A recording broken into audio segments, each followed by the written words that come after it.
अब अमेरिका रोकने वाले नहीं, तालिबानियों को अफगानिस्तान से साफ करके ही वापस लौटेगा अमेरिका। तालिबानी आतंकियों का अत्याचार का होगा अंत। अफगानिस्तान में एक के बाद एक लड़ाकू विमान भेज रहा है अमेरिका। अफगानिस्तान में अमेरिका ने मचाई तबाही। 572 तालिबानी आतंकी 24 घंटे में ढेर। अमेरिका की भीषण हमले के बाद तालिबान के हथियार खत्म। तालिबान पर यूएस की बड़ी कार्रवाई से मचा हड़कंप। देश छोड़कर भाग रहे तालिबानी। जी हां दोस्तों, अफगानिस्तान सरकार पर लगातार खतरा मंडराता जा रहा है और दो प्रांतीय राजधानियों पर कब्जा करने के बाद अब आशंका जताई जा रही है कि अफगानिस्तान के कई प्रांतीय राजधानियों पर तालिबान का कब्जा हो सकता है। इन सब के बीच खबर आ रही है कि अमेरिका ने अफगानिस्तान सरकार को बचाने के लिए अपना घातक कतर स्थित मध्य कमांड से F-16 लड़ाकू विमानों के साथ काबुल में हवाई गश्त तेज कर दी है। अफगानिस्तान से आ रही रिपोर्ट के मुताबिक अमेरिका ने अनन फनान में अपना लड़ाकू विमान F-16 को अपने कतर स्थित एयरबेस के काबुल भेजा है, जो लगातार राजधानी में गश्त ऑपरेशन चला रही है। वही इससे पहले अमेरिकी बम्बरसक जहाज V-52 और AC-10 लगातार तालिबान के ठिकानों पर हमला कर रहे हैं, जबकि F-16 को अफगानिस्तान सरकार को तालिबान सरकार से बचाने के लिए भेजा गया है, ताकि कट्टर इस्लामी सुन्नी पश्तून तालिबान को अफगानिस्तान की राजधानी पर कब्जा करने से रोका जाए। वही रिपोर्ट आ रही है कि अमेरिकी F-16 लड़ाकू विमान ने तालिबान को रोकने के लिए पूर्वी और दक्षिण अफगानिस्तान पर बमबारी की है। अमेरिकी वायुसेना की मध्य कमान दक्षिण और पूर्वी अफगानिस्तान के पश्तून घरों में तालिबान के ठिकानों पर हमला करने के लिए भारी भरकम V-52 बम्बरसक और AC-10 स्पेक्टर गनशिप का इस्तेमाल कर रही है। अमेरिकी विमानों ने जोजान में, शेफगन और हेलमंद में लश्करगाह पर भी बमबारी की है। आपको बता दें कि अमेरिकी सेना को 31 अगस्त को अफगानिस्तान से बाहर निकलना है। काबुल स्थित राजनयिकों के अनुसार यह स्पष्ट है कि तालिबान पड़ोसी देश पाकिस्तान से सार्वजनिक आश्वासन के बावजूद बातचीत के माध्यम से सत्ता साझा करने के मूड में नहीं है और अमेरिका और ब्रिटेन की पूरी रणनीति चरमरा गई है। वही इस्लामाबाद में 17 अगस्त से 19 अगस्त तक होने वाली शांति प्रक्रिया बैठक अनिश्चित काल के लिए स्थगित कर दी गई है। बताया जा रहा है कि इस्लामाबाद में बैठक रखना ब्रिटेन के सेना प्रमुख जनरल निक कार्टर और यूएस अफगान विशेष प्रतिनिधि जलमाय खलीलजद के दिमाग की उपज थी।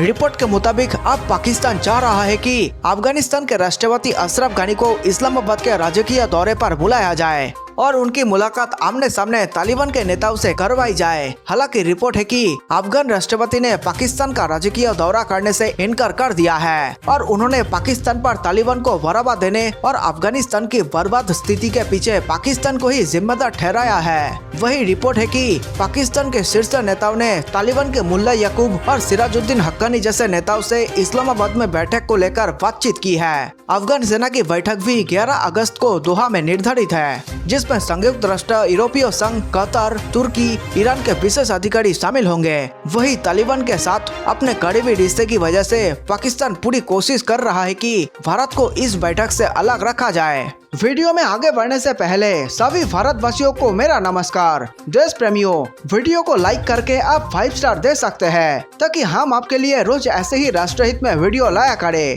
दोस्तों, देश हित से जुड़े तमाम खबरों पर हम लगातार नजर बनाए हुए हैं, इसलिए चैनल को सब्सक्राइब करना ना भूलें। हम चाहते हैं कि भारत के कोने कोने में देश हित से जुड़े सभी जानकारी फ्री में पहुँचाई जाए, तभी हमारा प्यारा भारत चीन से आगे निकल पाएगा। अगर आप हमारे इस मिशन में किसी भी प्रकार की मदद करना चाहते हैं तो इस वीडियो स्क्रीन पर दिए गए हमारे ईमेल आईडी पर हमसे संपर्क जरूर करें। साथ ही नीचे कमेंट में जय हिंद लिखकर पूरे भारत का हौसला बढ़ाएं और वीडियो को व्हाट्सएप, फेसबुक पर दोस्तों के साथ शेयर करके देश प्रेम को फैला दे। काबुल की तरफ बढ़ता तालिबान। एक तरफ पाकिस्तान इस्लामाबाद में बैठक करवाना चाहता है तो दूसरी तरफ अफगानिस्तान सरकार को बचाने के लिए अमेरिका को F-16 फाइटर जेट को काबुल में गश्त पर भेजना पड़ा है। रिपोर्ट है कि तालिबान जल्द ही आधा दर्जन से ज्यादा अफगानिस्तान के प्रांतीय राजधानियों पर कब्जा कर लेगा। ऐसे में अनिश्चितता का खतरा अफगान सरकार पर ही होगा। तालिबान साफ कर चुका है कि बातचीत करने की उसकी पहली शर्त ही ये है कि अफगानिस्तान के राष्ट्रपति अशरफ गनी इस्तीफा दे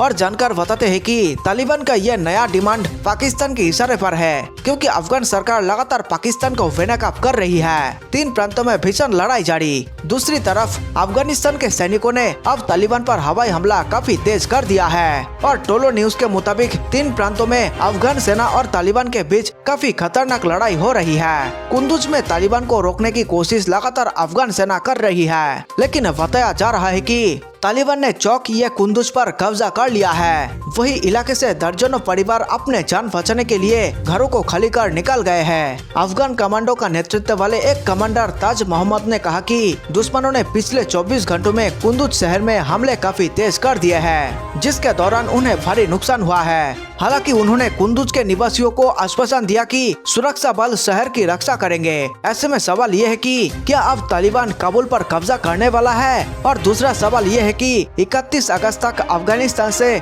बढ़िया विस्तार बांधने को बेकरार अमेरिका क्या अफगान सरकार को बचा पाएगा?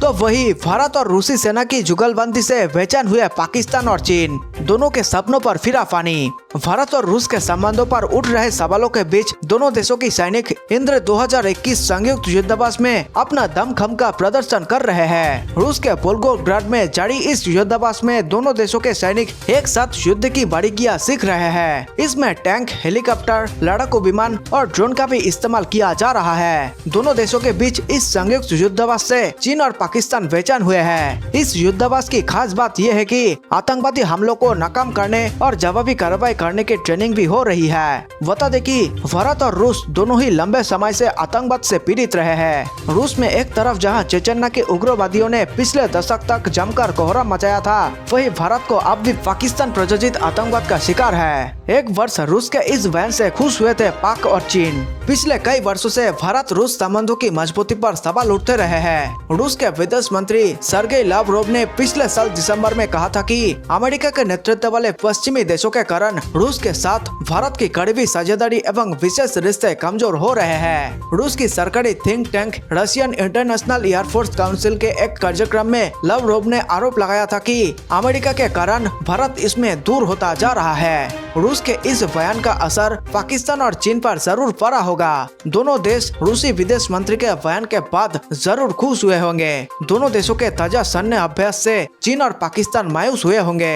100 तरह के अलग अलग सैन्य उपकरणों का इस्तेमाल। दोनों देशों के बीच 2 हफ्ते तक चलने वाली इस सैन्य अभ्यास में दोनों सेना के 250 सैनिक हिस्सा ले रहे हैं। इस दौरान दोनों देशों की सेनाएं लगभग 100 तरह के अलग अलग सैन्य उपकरणों का इस्तेमाल करेंगी। इस युद्धाभ्यास में विभिन्न प्रकार के ग्रेट मल्टीपल रॉकेट लॉन्चर और मानव रहित हवाई वाहनों का इस्तेमाल किया जा रहा है। इसके अलावा रूस के दक्षिणी सैन्य जिलों में तैनात लड़ाकू विमान और हेलीकॉप्टर जमीनी सेना को हवाई सहायता मुहैया करवा रहे हैं। इस युद्धाभ्यास में T-90 मुख्य युद्धक टैंक और MBP-3 इन्फेंट्री फाइटिंग व्हीकल से भी गोलीबारी की जा रही है। देशवासियों, वीडियो अंत तक देखने के लिए आप सबका बहुत बहुत धन्यवाद। मेरे देश प्रेमियों, नीचे कमेंट में जय हिंद लिखकर आप हमारे वीडियो को 5 स्टार दे सकते हैं, ताकि हम आपके लिए ऐसे ही देशभक्ति वीडियो लाया करें। जल्द मिलते हैं एक और जानकारी पूर्ण वीडियो के साथ। नमस्कार, धन्यवाद।